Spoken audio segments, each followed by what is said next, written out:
Nimesafiri nje ya nchi, nikaenda nchi jirani Tanzania. Na for the last 7 days, mimi nasikia raha sana. Nasikia yani raha mno, raha kubwa mno. Yani,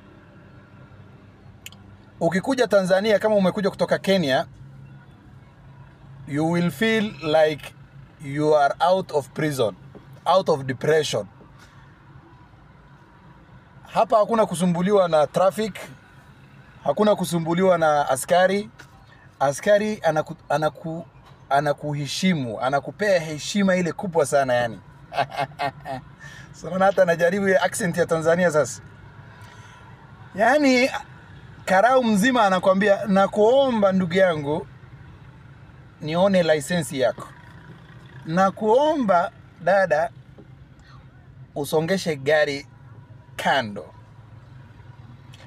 Nakuomba utoke hapa. Karibu Tanzania. Yani unasikia tu unapendwa. Saa hii mimi niko na peace of mind. Nimetulia. Na hata sihisi kurudi Kenya.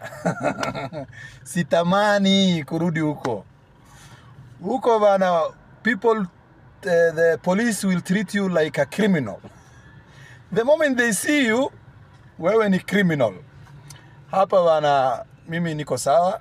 Na pia na wasihi mkuje mtembelee sehemu inaitwa Msoma.